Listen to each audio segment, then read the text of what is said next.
Hello, I'm Dick Miller, and welcome to the show today. My good friend Senator Smith is here, and nice to see you again. You too, Dick. It seems like we get to see each other more regularly now that, well, up to this point. We don't know what COVID's going to do next, but that's good.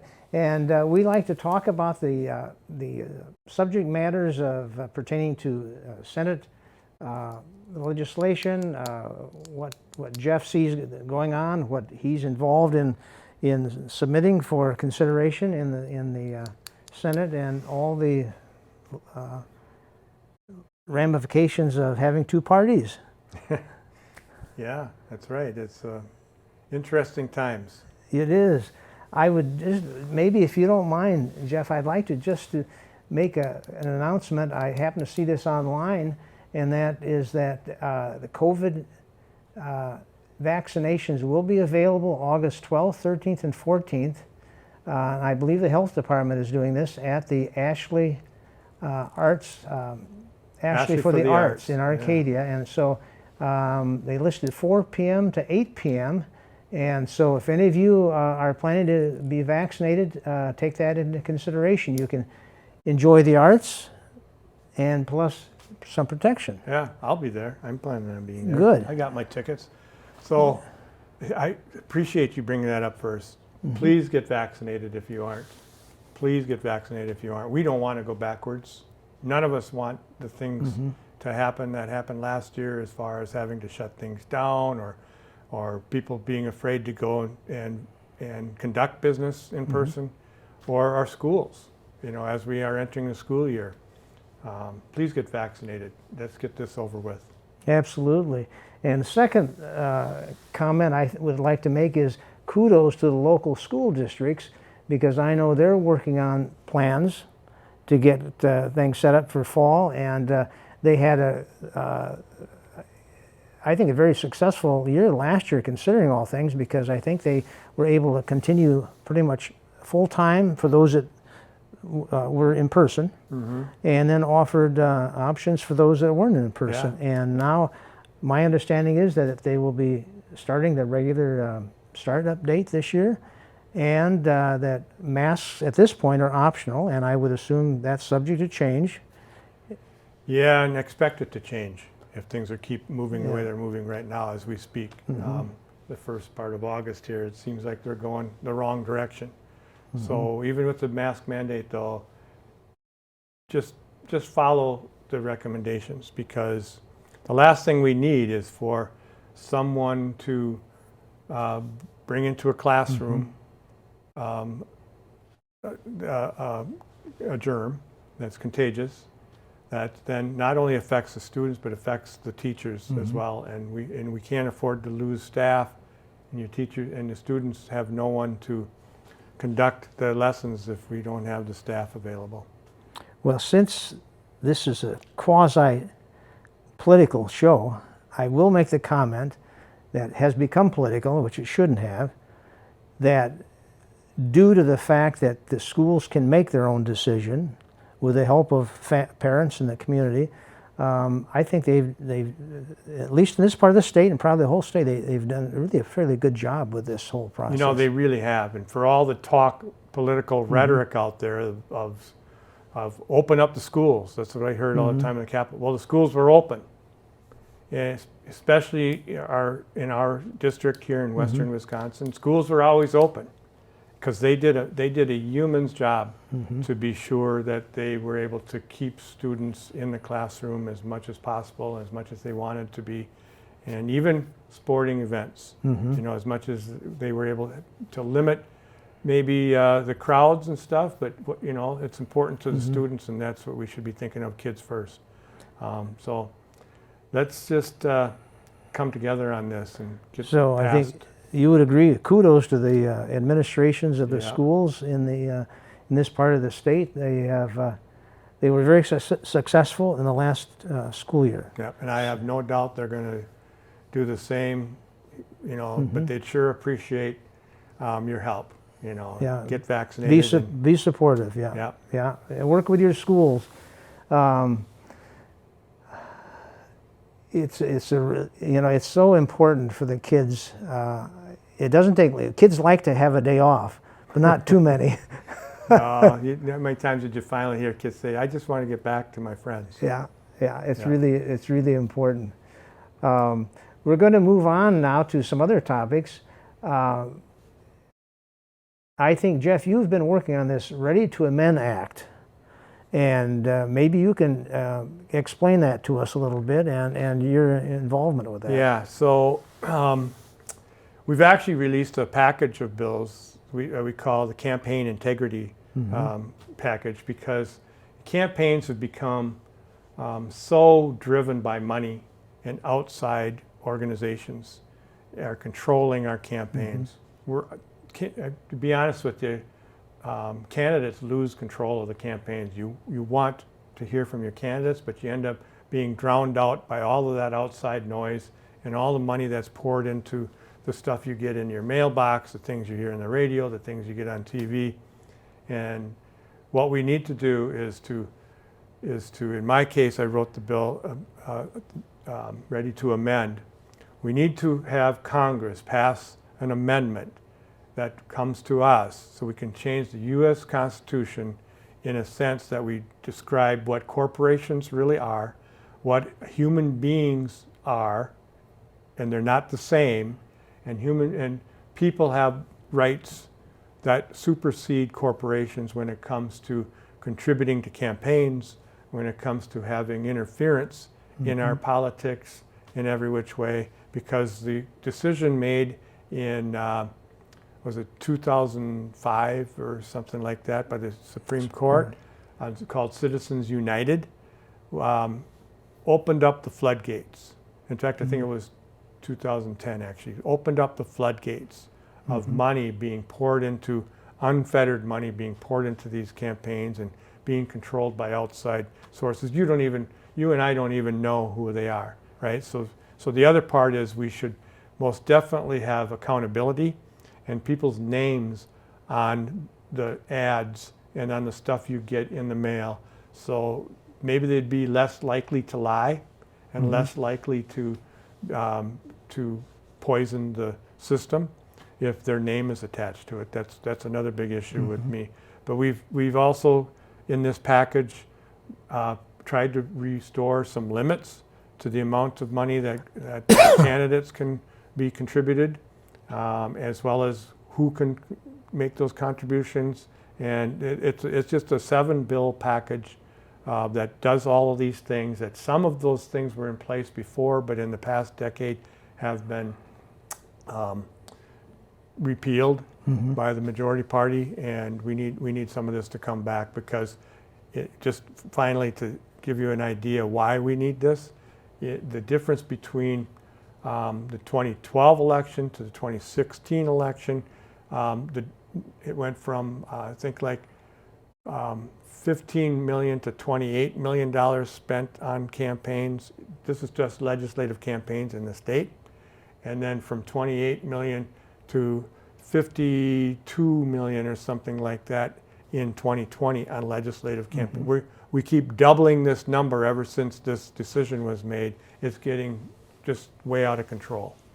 And I would think it makes the process of running for an elective office longer, because there's more money.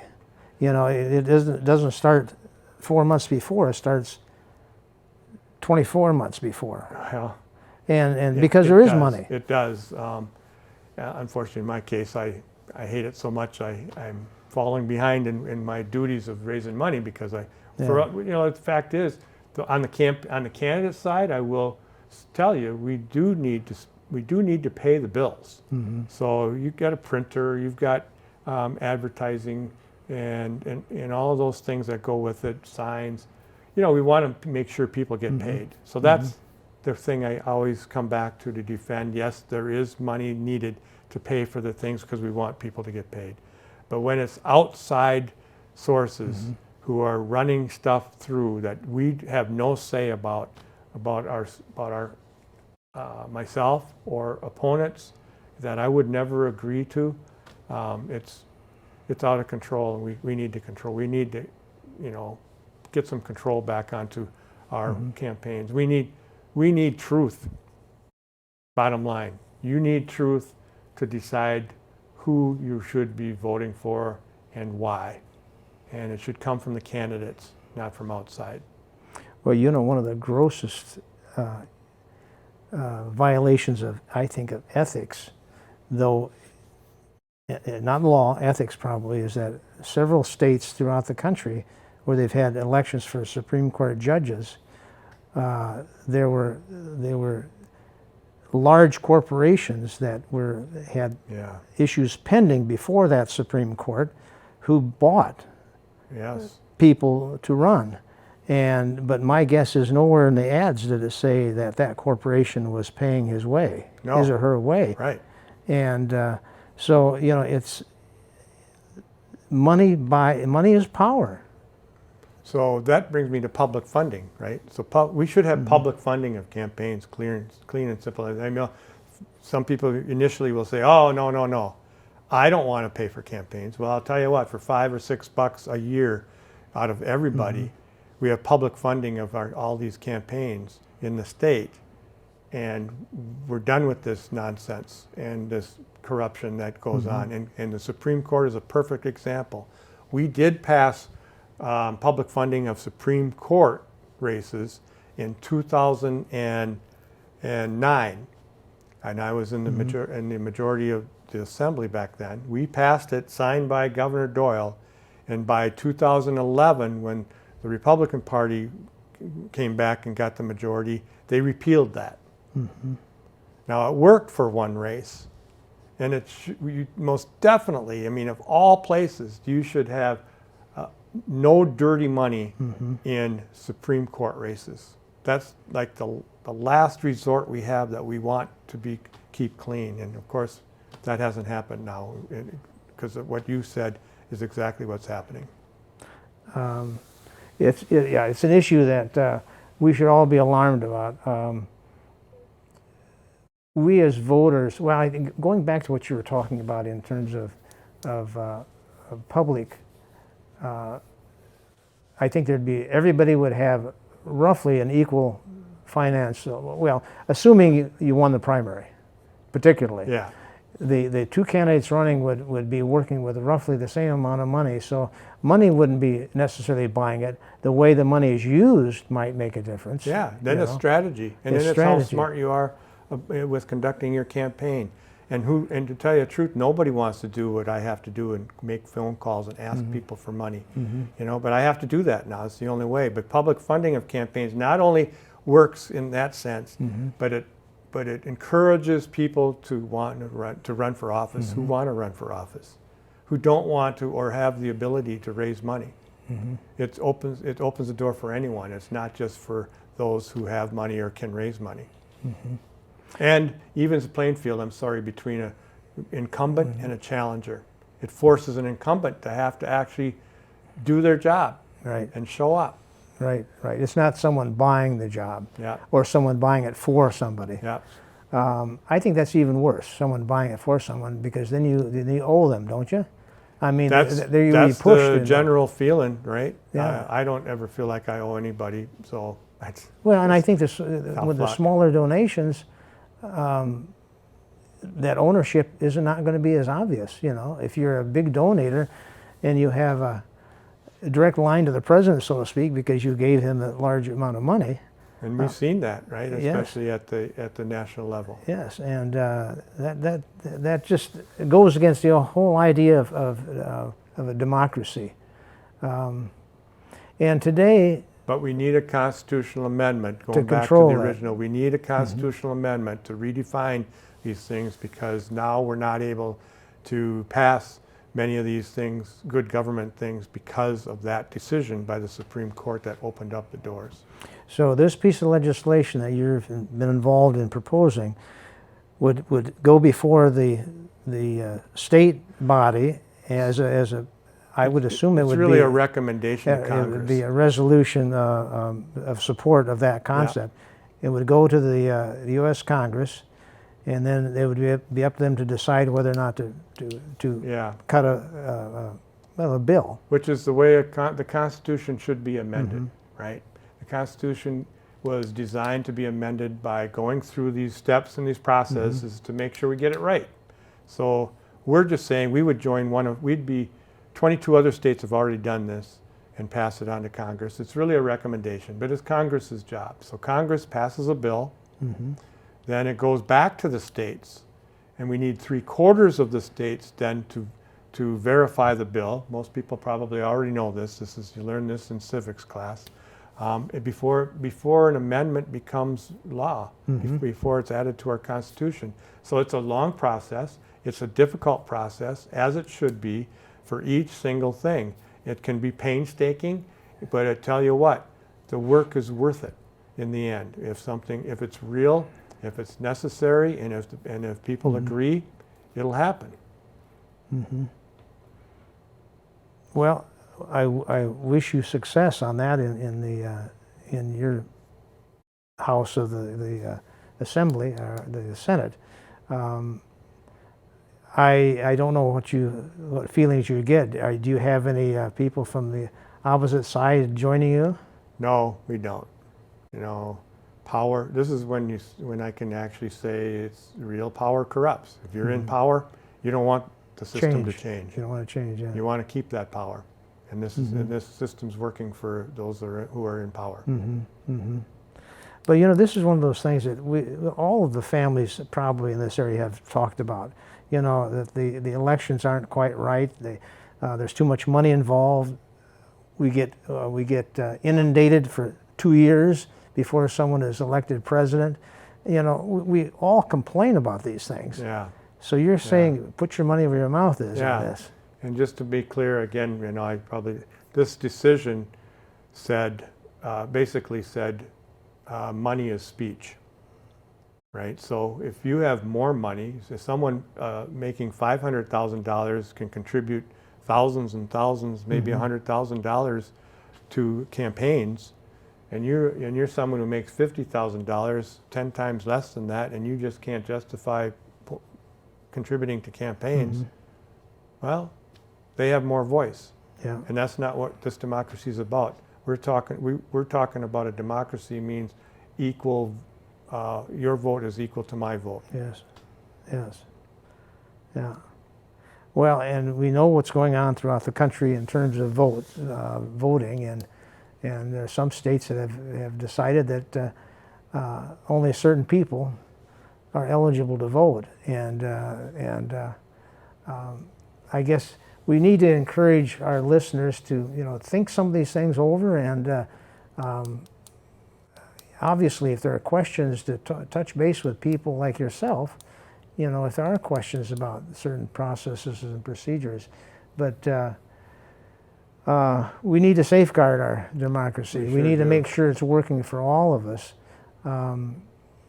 It shouldn't make no difference how much education, how much money you have in the bank, whether you're male or female, whatever.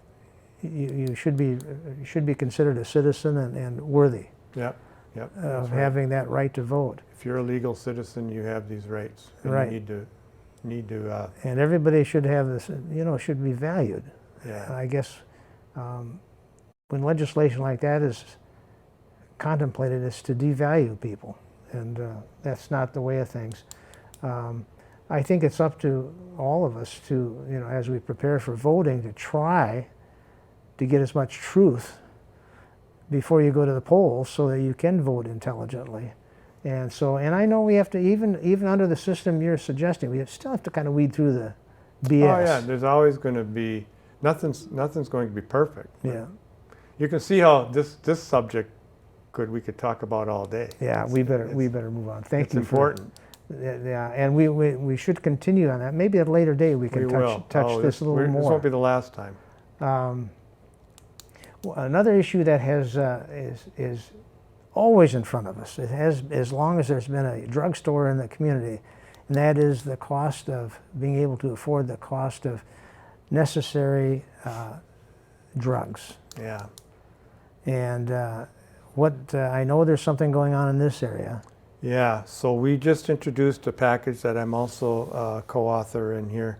It has a number of items, and the governor himself actually was was with the rollout of this because he's on board with this. So it would create. So I'm going to name a couple of things down the line. What this would do, this is less for Rex, less for Rexall drugs, less for Rex. Create a prescription drug affordability review board to establish target prices and limits for public sector entities. We can control public sector entities from where we are much easier than with private, right? Allow drug reimportation by the state, which would open up some competition if we wanted to get better prices. Boost purchasing power by allowing state and local collaboration. Help prescribers figure out-of-pocket costs into medically similar drugs. And create an Office of Prescription Drug Affordability. And this one is really important to a lot of people out there. Cap co-pays for insulin at $50. And I know since this went out, I'm hearing from people, we pay $1,000 a month. We pay $1,000 a month for insulin, and it's just killing people. How are we ever supposed to make a better life for ourselves? And then add $4 million to our 2-year for free and charitable clinics. We have free clinics all over the place. My goal is someday to eliminate free clinics because we don't need them. I'd like that to happen.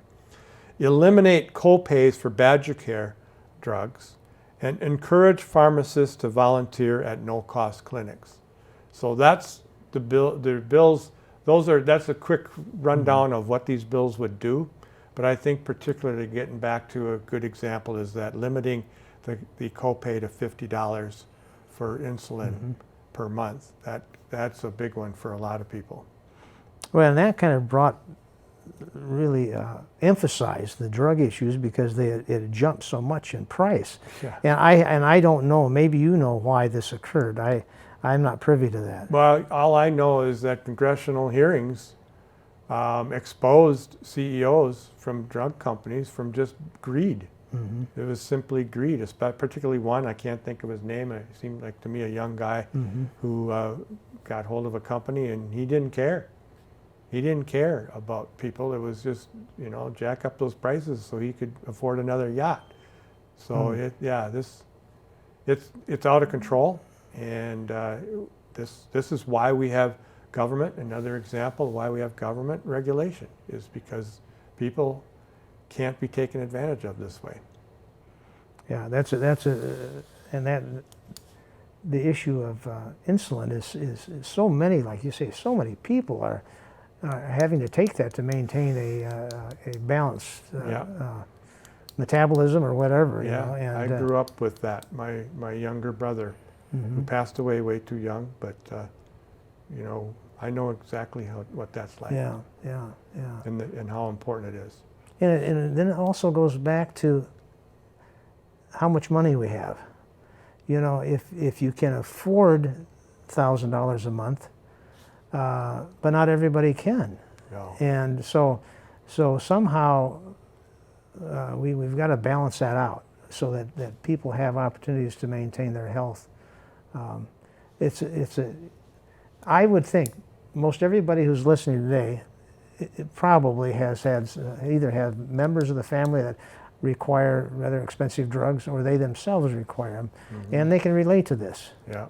And and I don't think anybody. I'll speak for myself, Jeff.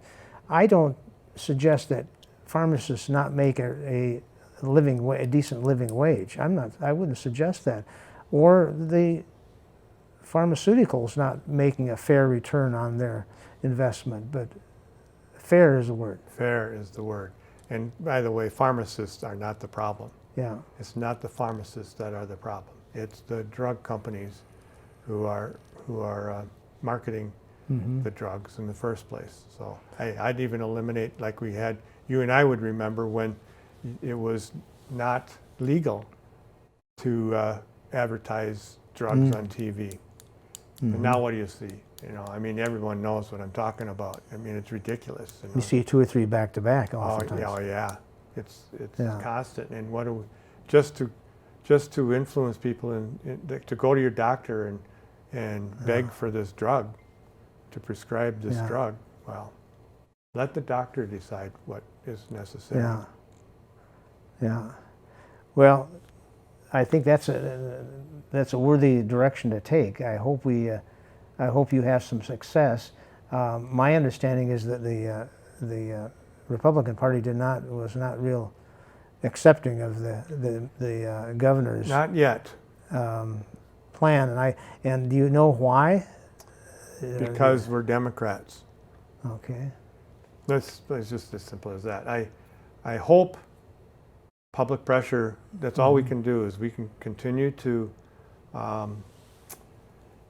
author and release ideas through legislation and hope that public pressure builds for getting past this partisan nonsense where we can't get anything done that makes sense like this. Yeah.